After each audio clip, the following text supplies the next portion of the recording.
Police busted Kodak Black and 3 others for guns and drugs at the border. Kodak Black has been found guilty of violating his house arrest. Rapper Kodak Black from Pembroke Pines is under arrest again, this time on 7 felony counts.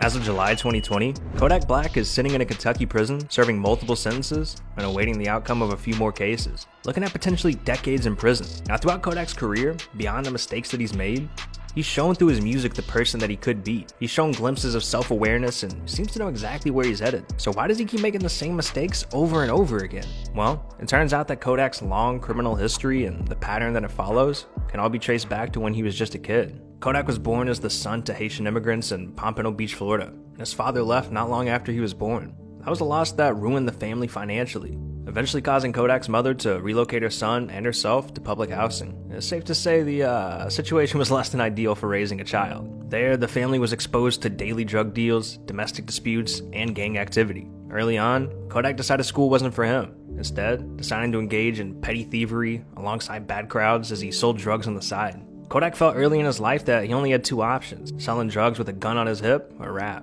Even as his rap career was taking shape during his teen years, Kodak still dealt with legal issues for crimes of petty drug offenses and shoplifting that landed him in a youth detention center 3 times in a year. And he'd actually have his first big break when he was bailed out by producers that saw potential in him. The moment of his bail is potentially the most pivotal moment of his life. But even with all the potential in the world, by 2016, when Kodak was blossoming into a young star, he'd be hit with the charge that he's still fighting to this day. In many ways, 2016 was one of the great milestone years that every rapper strives to have. Leading up to the year, Kodak gained national recognition after Drake was filmed dancing to his song Skirt, and he took advantage of that hype, officially releasing his mixtape Lil Big Pac, which landed spots in the Billboard rap charts for the first time in his career. And following all that success, Kodak signed with Atlantic Records. And you think with the very real promise of a music career and early nationwide success, that Kodak would have stopped robbing people?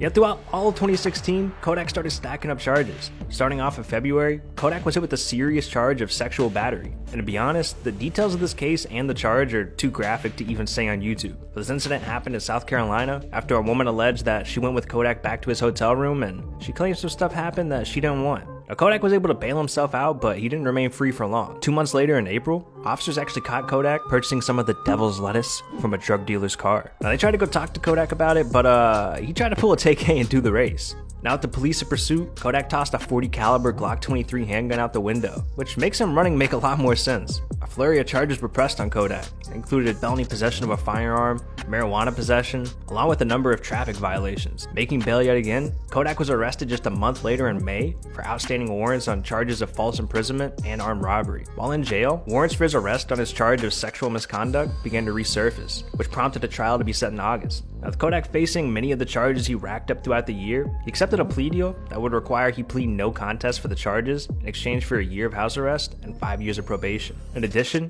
he was required to complete community service as well as anger management. Kodak actually had executives from Atlantic Records present at the trial. They testified on behalf of Kodak's potential as an artist. Evidently, the promise of Kodak's future as a successful artist was enough to convince local prosecutors to give him a slap on the wrist on charges that collectively would have put him behind bars for at least a decade. Now, not long after the sentencing, he was sent to prison for 120 days on a possession charge. During this time, he was extradited to South Carolina to face his February charges of sexual assault. Kodak was able to post a $120,000 bond as the trial awaited for the assault allegations. But even with Kodak catching a break, dodging years in prison, serving house arrest instead, he still couldn't stay out of trouble. And in 2017, he cost himself millions of dollars when he violated his probation. Similar to 2016, he started 2017 off with great promise. His hit single Tunnel Vision was released in 2017, and that climbed all the way up to number 6 on the Billboard Hot 100 list. And he'd go on to later release a project entitled Painting Pictures, which went on to be one of his most successful studio albums, and also landed the spot on the charts. However, in spite of all that success, Kodak still continued to rake in charges. Although compared to 2016, we saw a much more mild-mannered Kodak, which many viewed as a step in the right direction. Instead of charges for armed robbery, Kodak faced charges for violating his probation, along with battery. His arrest relating to violating his probation led to him canceling his tour at the time, costing him millions of dollars. In April, he was officially indicted by the grand jury in South Carolina on the charge of first-degree criminal sexual conduct, although the trial was once again ultimately postponed. During that same month, he got into an altercation with his group anger management therapist. While in sessions, he refused to stop burping repeatedly and she made him leave. When he refused to leave, she threatened to call 911, which prompted him to grab her phone and wrist. And she later recommended that Kodak should have individual therapy. Yeah, it's probably a good idea. Now, although non-criminal, the incident played a role in his sentencing for the probation violation that eventually earned him a year at Broward County Jail, with the possibility of parole provided that he took a life skills course. Following his completion of the skills course, Kodak was out in 97 days. Now, at this point, it became clear that Kodak wasn't ready to change. He found himself getting right back in jail in 2018 after snitching on himself. Stupid! Consistent with his last few years, by January 2018, Kodak was at it again. During an Instagram live video, Kodak exposed himself as he filmed his Broward home. In view were drugs and weapons as a child walked nearby, and police were quickly alerted to the situation going on in his house, thus bringing us Kodak's first charges of the new year. Since he was on probation, Kodak was immediately arrested and booked on 2 charges of felony possession of a firearm, possession of marijuana over 20 grams, child neglect without bodily harm, 2 counts of parole violation, and here's the kicker: grand theft of a firearm after it had been discovered that one of the weapons had been reported stolen. Now, his attorneys would be able to get prosecutors to drop the charges of grand theft, child neglect, and felony possession of a firearm, but still the damage had been done. Despite pleading not guilty for the remaining charges, Kodak was still sentenced to a year in jail with credit served. However dumb the mistake was, Kodak seemed to finally be taking rehabilitation seriously. While serving his time, he earned a high school diploma through a GED program, tweeted about writing a book, and even legally changed his name, hinting on the fact that he's becoming a different person. And more good news came from his release when it was found that his probation would be lifted as well, making it the first time in years that Kodak would actually be truly free. And there was a brief time of relative peace in Kodak's legal life until that sexual assault case in 2016 came back once again. This time, a South Carolina prosecutor announced that Kodak would be expected to return once again to court in either summer or early fall, where he faced up to 30 years behind bars.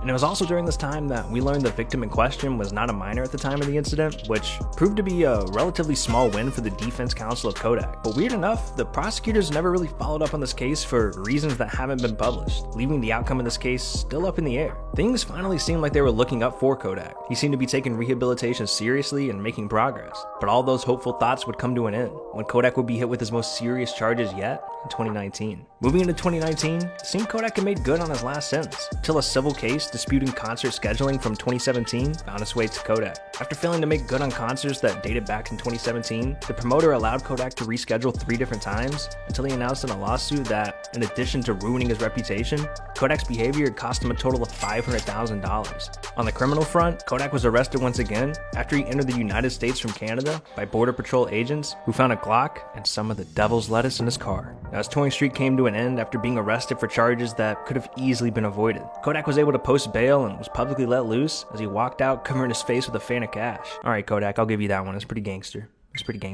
Then, less than a month later, the FBI, alongside police forces, conducted a raid on Kodak's tour bus parked outside a venue. There, weapons were found along with members of Kodak's crew who were arrested on the scene. Agents had attempted to make entry into the venue that Kodak was performing at, but they were denied access. And you think following his first charges of firearm possession that Kodak would stop carrying a Glock with him everywhere he goes? Come on, Kodak! But just weeks later, after nearly being arrested at a venue, Kodak would famously be arrested at Rolling Loud, Miami by Miami PD on firearm charges just before he could perform.